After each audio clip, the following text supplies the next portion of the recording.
Sœurs et frères dans le Christ, bonjour et bienvenue à cette méditation en ce vendredi de la Semaine Sainte, le vendredi saint.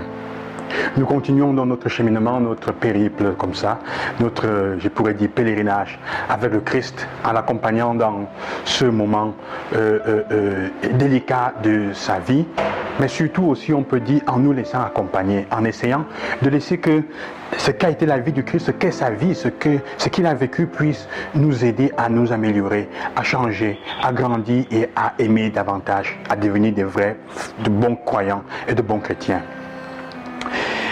Aujourd'hui, nous vivons le temps de la Passion, le jour de la Passion. C'est l'unique jour de l'année où il n'y a pas de célébration eucharistique dans l'Église, officiellement. C'est l'unique jour où nous sommes invités à méditer la Passion, la mort et la résurrection de Jésus. Nous lirons aujourd'hui tout le texte de la Passion de Jean. C'est un texte qui n'a pas besoin d'être commenté, parce que les paroles en elles-mêmes sont déjà fortes. On a besoin simplement de vivre, de la lire, de la méditer, de vivre le texte de la Passion.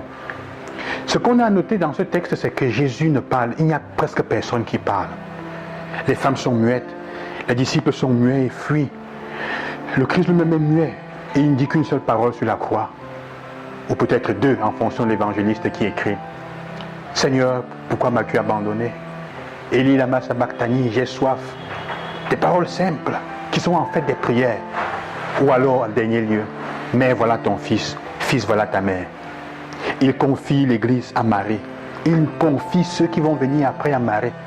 Il confie ceux qui passeront dans des moments difficiles, qui vivront les souffrances de voir un être cher mourir ou même de se voir marginalisé, tué. Il les confie à Marie. Celle qui depuis le début a vécu les souffrances qu'il a passées, les persécutions, et il a vu comment elle a vécu en l'accompagnant. Jésus, déjà, en revenant un peu à ça, il parle depuis hier. Ce qui est annoncé dans le texte de lavement des pieds, et surtout du dernier repas, est aujourd'hui vécu. Jésus se substitue à l'agneau, il se substitue au sacrifice. Il souffre comme sacrifice lui-même. Il est important de comprendre la différence entre le sacrifice du Christ et les autres sacrifices. On peut se sacrifier comme un héros.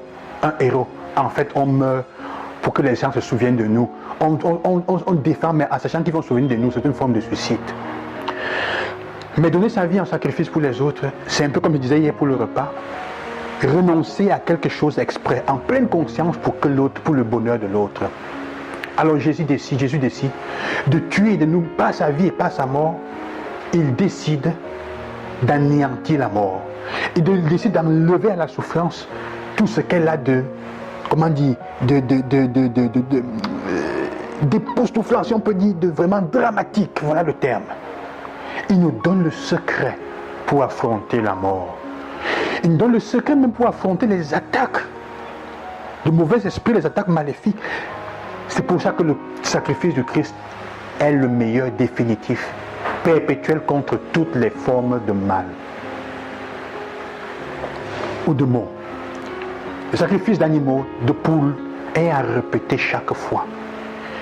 Vous verrez qu'on peut le faire 10 fois. On veut la faire une fois, on te dit ça n'a pas suffi, il faut refaire. Parce que quand on a fait celui qui t'attaquait ou l'autre a encore, il faut donc refaire le sacrifice d'animaux. Mais le Christ qui nous laisse l'Eucharistie à célébrer a fait le sacrifice une fois pour toutes. Et toutes les fois que nous le revivons de façon symbolique, on n'a pas besoin de le revivre de façon sanglante comme il est arrivé il y a 2000 ans sur la croix. Mais toutes les fois que dans l'Eucharistie nous célébrons cela avec foi, ce sacrifice advient, il se donne encore lui-même. Dieu donne sa vie pour toi. C'est pour ça qu'on demande les messes de suffrage pour le bien de quelqu'un.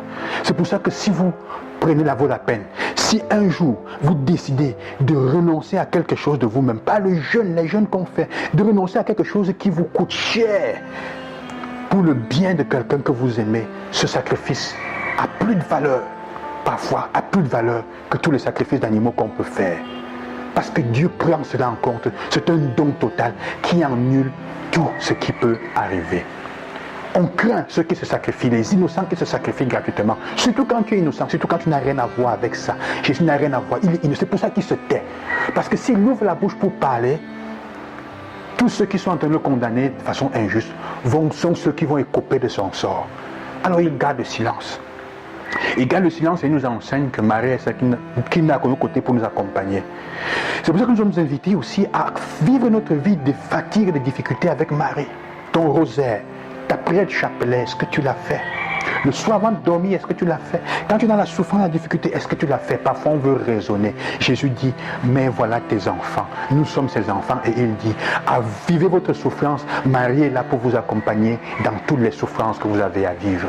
Elle est là pour vous montrer ce que ça veut dire, se donner pour soi-même, pour ses propres fils, mourir pour eux, mourir et les accompagner dans la souffrance, dans la difficulté. C'est elle qui nous accompagne. Et c'est ce que Jésus veut que nous fassions. Que le Seigneur vous accompagne en ce jour. En ce jour, prenez la peine de méditer sur les paroles. Je disais, personne ne parle. Ceux qui parlent dans ce texte sont ceux qui sont en train d'accuser, de maudire, d'insulter.